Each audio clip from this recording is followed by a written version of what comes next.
The Blue Jays start off this 3-game series at Rogers Center against the Tampa Bay Rays with a 3-1 loss.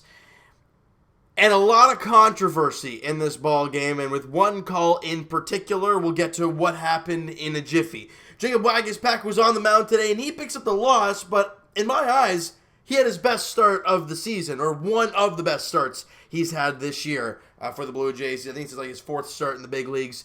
He went 5 innings, gave up 6 hits, 3 runs, couple strikeouts, and walked 3.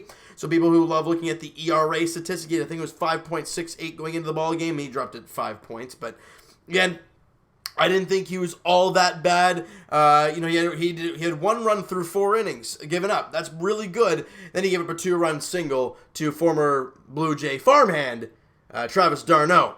But we'll get to how this all played out in a bit now. In the top of the 3rd inning, he walks Tommy Pham. Now, everything's going great up until this point, but then he walks Tommy Pham and gives up an RBI triple to Austin Meadows. I might have just said he gave up a RBI triple to Tommy Pham, but it was Austin Meadows who knocked in Tommy Pham, who had the walk in that inning.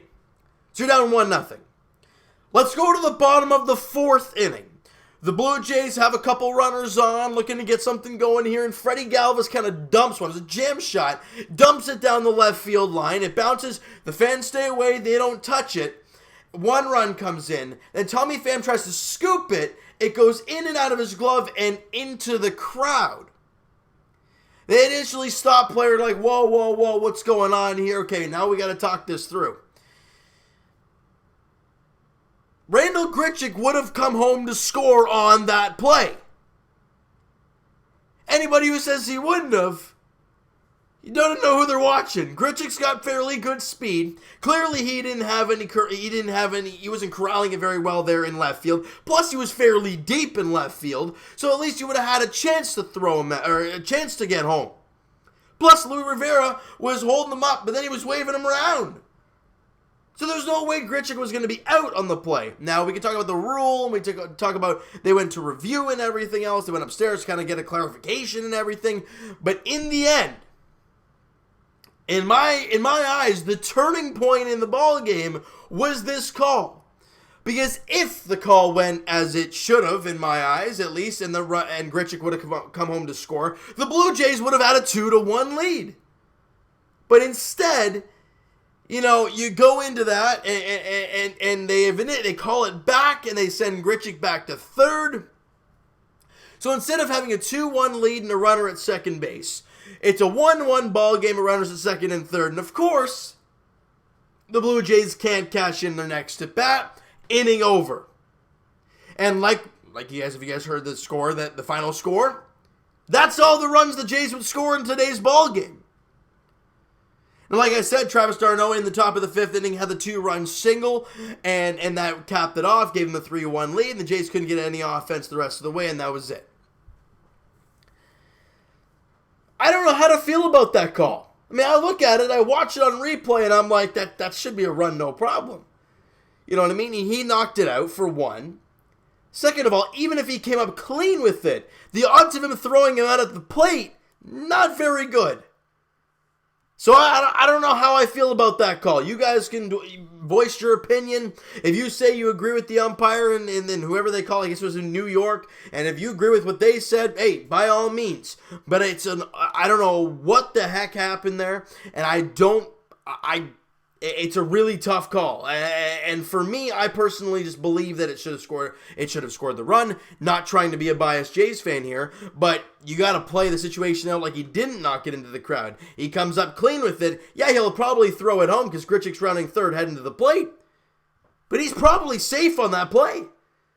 He's not Yoenis Cespedes getting a bare hand in left field and throwing an absolute hose to home plate. Remember, he did that in Oakland back in the day. That was an absolute Tommy Pham is not going to make that toss. Now, I mean, could he possibly? Yeah, there's that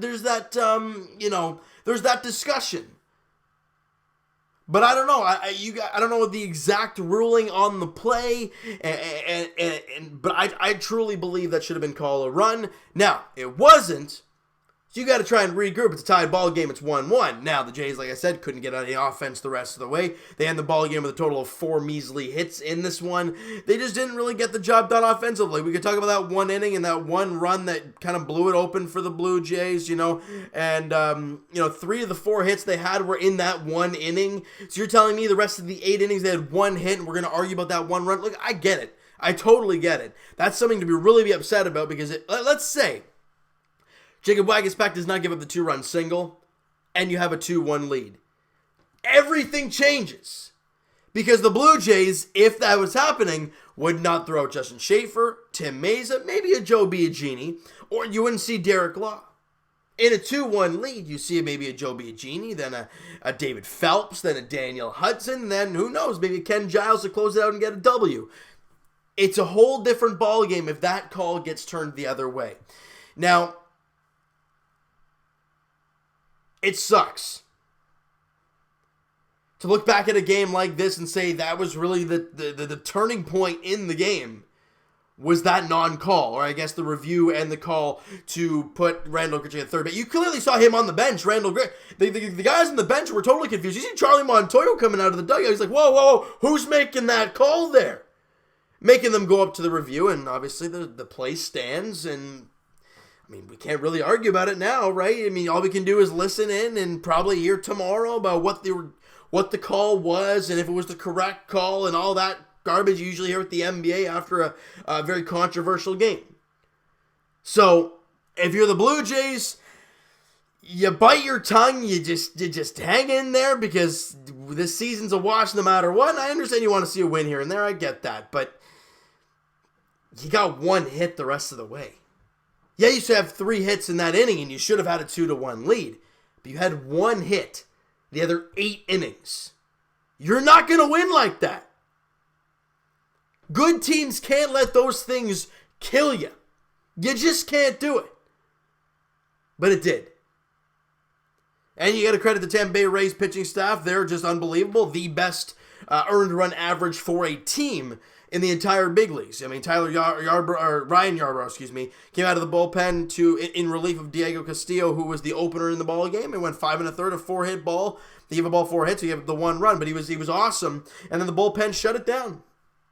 For the offense for the Blue Jays, they, Justin Smoke went 1 for 3, Grichuk 1 for 4, Galvis 1 for 3, obviously in that one inning, and then Brandon Drury went 1 for 3. He had that dump double in right field that just barely stayed fair. That was a leadoff double. And he didn't move. So you can't, yes, you understand you want to get mad at the umpires, but there must have been a rule stating that that run shouldn't have, that they had to send him back. I don't know. But then you got a leadoff double later in the ball game and you just couldn't move him around. It's baseball. It sucks. The sport is all about inches. It's all about, bonehead plays, kind of like what Tommy Pham had out there. And it sucks because he tried to grab it to Tommy Pham. He didn't mean to knock it into the crowd. And if he actually got what he wanted to do, that run would have scored. The Jays would have had a 2-1. We're not going to get into it anymore. I'm not going to get into it anymore because it's over, it's done with, and it sucks. Game 2 of the series, guys, goes tomorrow afternoon. It's a 3:07 first pitch at Rogers Center. Ryan Borucki gets his second start at the big league level this year. He had a rough first outing against Cleveland, but again, it's his first outing since coming off the injured list all year long, playing a red-hot Cleveland team. You knew it was going to be difficult. Now he's going to play a team in Tampa who is fighting for their playoff lives, been struggling lately, but they're still a really good team. No matter what team they throw on the field against the Blue Jays, they could be a 20-win team. We could be a 100-win team. They'll find a way to win 2 of 3 or even sweep us. That's just the way the Tampa Bay Rays work against the Toronto Blue Jays. But let's see what, the big test now is what can Ryan Borucki do in his second start. The first one, you give him the excuse of, okay, it's his first start. Yeah, all right, I get it. Now it's your second start. And you're facing a team who's not as hot as the Cleveland Indians. So what can you do? I'm very intrigued to see what Ryan Borucki has in store for us there tomorrow afternoon at Rogers Center, right? So let's get down to the minor leagues here real quick before we wrap this baby up. Down in Buffalo, Bo Bichette went 0 for 4 with 3 strikeouts. His average has plummeted to 281. He's been really struggling over the last little while. Is that promotion going to be waiting a little bit longer now? I don't know. I don't know what the whole... I don't think so. I personally think he'll be called up no matter what. But once trades get done, we're hearing the Cubs and Sogard talks are heating up a little bit. I don't know. I don't know what's going to happen, guys. It's going to be a crazy next, 3 or 4 days for Blue Jay fans. But down there in the minor leagues, nothing really crazy offensively. Brito goes 2 for 4, and somehow he's hitting 303 on the season. Rowdy Tellez goes 1 for 3 with a couple RBIs. He's hitting 256. And my boy Ty Tice out of the bullpen goes an inning, doesn't give up a hit, doesn't walk a batter, and strikes out a guy. ERA dropped to 1.93. He's a guy that I can see being a September call-up for the Blue Jays. Kind of what like a Justin Schaefer was last year. And now look at Justin Schaefer. He's getting more of an advanced role for this team, so that's good to see. And down in New Hampshire, we're starting to see some progression from one of our young pitchers. Hector Perez had an awful start to his year, had an ERA of north 5, sometimes in the 6, was a rough time. He was not pitching well. 23-year-old right-hander was not looking good at all. But over the last, 3 or 4 starts, maybe 3 or 4, he's been spectacular. And today was just like that. He went 7 innings, gave up 5 hits, 1 run, walked 3, and struck out 4. His batting average, his ERA has dropped to 4.53. Considering it what it was in the high 5s to mid 5s, he's dropped to mid 4 in 3 or 4 starts. He has been dominating lately. But the question is, can he continue it to the rest of the season and bring that ERA down to more of a respectable number, maybe even get a call up to AAA? I don't know. I don't see that happening this year for him. I think if he has a good end to the season, I think he's a guy that you could see in AAA next year. But it's going to be really interesting to see what happens with Hector Perez moving forward. All right, offensively, what do we see there today? Kevin Smith does not want the calendar to turn to August because he's staying red hot in the month of July. He went 3 for 4 again today. A guy that, a couple of weeks ago was hitting 170 is now hitting 209. Like I said, he went 3 for 4 today. He's been doing awesome down there. One of the Jays' top 10 prospects who has been struggling this year, finally starting to show his potential, and it's really nice to see for the young I think he's still 22-year-old Kevin Smith. Forrest Wall 0 for 4. Espinal 1 for 3 with a walk and a run scored. He's hitting 270 on the season. And where are we down here? Logan Warmoth batting 9th, but he went 1 for 3 with an RBI, a walk, and a run scored. Hitting 232 on the season. It's good to see Logan Warmoth slowly getting that batting average up there a little bit more after his promotion to AA. Had a good first few games, but really struggled. Dropped him in the lineup, and you're seeing some positives out of him as of late, so it's good to see for Logan Warmoth, the young infielder. Dunedin gets rained out yet again. They have had so many rainouts lately. It's been incredible. Down in the Lansing Lugnuts, Eric Perdino. We talked about him in the last one. The last time he pitched, he was awesome, and today he was awesome yet again. 5 innings, gave up 2 hits, 1 run. He walked 4, but he struck out 6. His ERA drops to 1.88 down in Lansing. The kid is 18. Dominating.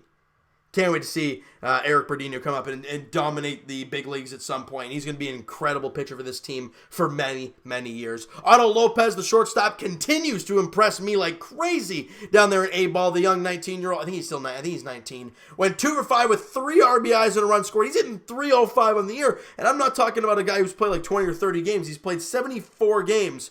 And he's hitting 305. Great to see for Otto Lopez. Gabriel Moreno, the catcher, went 2 for 5 in the ballgame. He's hitting 314. But Griffin Conine, the big names are the ones that are really struggling lately. Bo Bichette, had an 0 for today, and his average has plummeted. A guy who dominated early on in Griffin Conine, he's hit a brick wall and is struggling. He went 0 for 5 with 3 strikeouts today. His average, he was hitting 330 consistently. Now he's on to 279, and it is dropping fast. Now, again, all it takes is a few games to get going, and it'll be back up to 290, and we're not talking about this stretch right now. So that's the great thing about baseball. All it takes is 1 good game, 2 good games, and then you're right back into the swing of things, literally.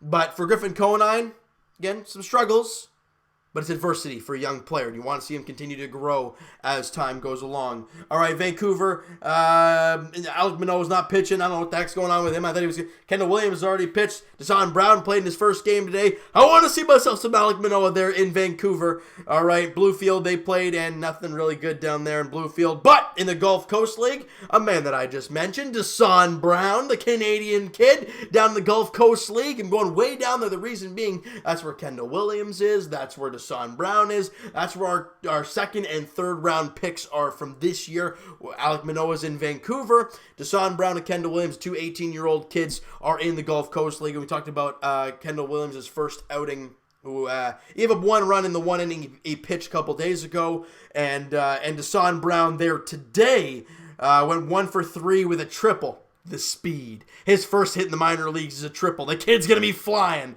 I love it. His first 1 for 3 in the ball game. 333 average, obviously, in his first game of the season. Good to see for Deshaun Brown get that first minor league hit out of the way, the first minor league triple out of the way, and starting to get him going as time goes on. All right, so we just updated the minor leagues for you guys. All right, that's really all there is to it, though. So you know what, guys? That is going to do it for this one. You guys enjoyed this video, and you guys are kind of upset about that call there today because I'm feeling the same way you are. Smack the like button to appreciate that. Hit the subscribe button if you guys have not already. Comment down below your thoughts on the game, your thoughts on the video, your thoughts on that call. What are your opinions? Non-biased Blue Jay fans, because we can sit here and be a biased Blue Jay fan and say, oh, the run should have scored, because, you know, but logically, and it should have scored anyways. You know what I mean? So I don't know what the heck the ruling is on that. If you guys want to go nuts in the comments below about that, please do so. And all the minor leaguers that I've talked about, because there's quite a few of them down there in the minors and the Blue Jays, over the next few days, look to continue to stockpile that minor league system with the guys like Eric Sogard, Freddie Galvis, Ken Giles,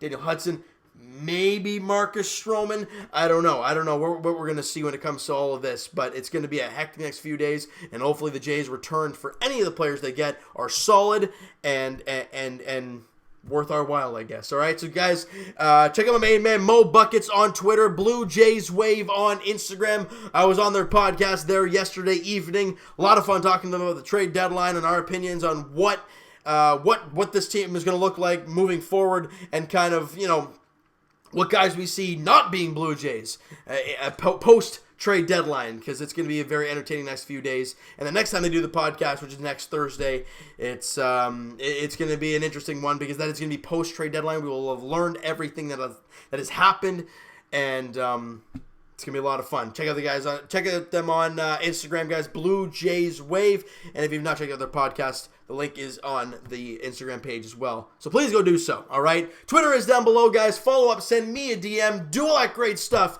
and I will talk to you guys Blue Jays edition in Game 2 of the 3-game set against the Tampa Bay Rays there tomorrow afternoon. 3:07 first pitch at Rogers Center. Ryan Borucki on the mound for the Blue Jays, looking to, you know, have a good second start and looking for his first win of the season. That'd be nice to see for Ryan Borucki. All right, so thank you guys so much for listening and watching.